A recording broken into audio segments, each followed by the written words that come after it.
আসসালামু আলাইকুম, আমি আপনাদের ভাইয়া। আজকে আমরা শিখব ইফেক্টিভ অ্যানুয়াল রেট, যা ইআইআর চক্রবৃদ্ধি। গত ক্লাসে আমরা এপিআর এর সূত্র দিয়ে অঙ্ক করেছিলাম এই দুইটা। আজকে আমরা এই দুইটা দিয়ে আমরা ইআর শিখব। ইআর ফর্মুলা দিয়ে অঙ্ক করব। এর হচ্ছে ইআর ফর্মুলা।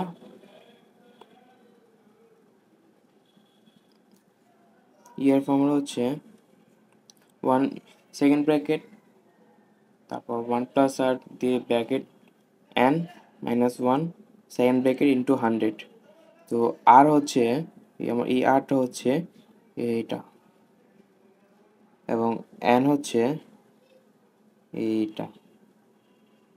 এই 100 সেম। আর আমি ক্লিয়ার করে দিই, আর n। ইআর সূত্র এটা। যদি প্রশ্নে যদি লেখা থাকে ইআইআর দিয়ে করো, অর্থাৎ ইফেক্টিভ ইন্টারেস্ট রেট দিয়ে যদি করতে বলে, তাহলে আমরা এই সূত্রের অনুসারে করব। আর যদি না বলে তাহলে এপিআর দিয়ে সূত্র আমরা অঙ্ক করব। আমরা অঙ্কটা উঠাই। অঙ্কে দেওয়া আছে 2 10 নেট 45।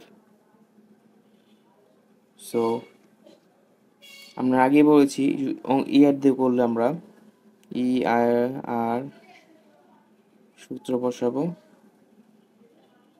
1 প্লাস আর bracket n minus 1 bracket into 100।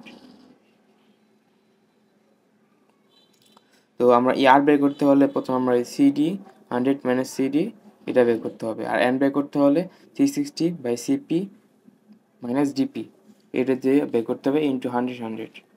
তাহলে আমরা বের করি 1 প্লাস আর এর মান আমরা জানি, আমরা এক সাইডে করলাম, এখানে করলে আর এর মান আমরা সিডি 100 মাইনাস সিডি হচ্ছে আমাদের 2, 100 মাইনাস 2, তাহলে পাবো 2/98।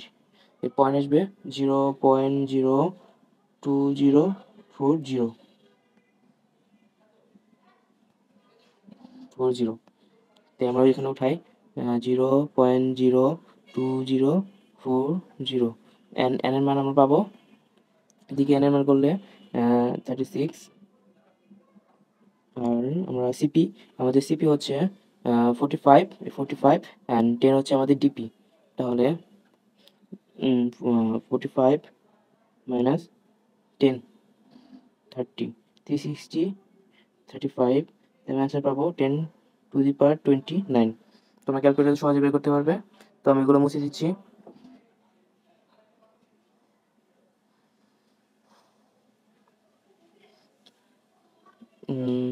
ব্র্যাকেট দিলাম 10^29 মাইনাস 1 ইন্টু 100। তাহলে একটু চেঞ্জ করে আগে আমরা এগুলো যোগ করব, তারপর এর সাথে গুণ করে দিব। তো যোগের প্রায় ক্যালকুলেটরে 1 প্লাস 0.02040, আমরা পাবো 1000204 ব্র্যাকেট 10 টু দি পাওয়ার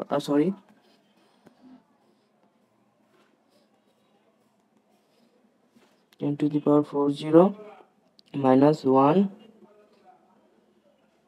তাই ব্র্যাকেট দিয়ে পড়বো 10^29 ইন্টু 100। তো এটা আমরা করি, এটা এই ফর্মুলা এইটা দিয়ে আগে করে নিই। এটা করলে আমাদের আসে 1.23 দিয়েছি, এত অ্যান্সার 30.097%। তো এইভাবে সূত্রগুলো অঙ্কে ইয়ার বের করতে হবে। ইয়ার ক্ষেত্রে সবগুলো সেম। তো এই পর্যন্তই। ক্লাসে ভালো লাগলে এবং আপনারা বাসায় এই 2 নাম্বারটি অঙ্ক প্র্যাকটিস করবেন হুবহু এই সূত্র অনুসারে। ধন্যবাদ।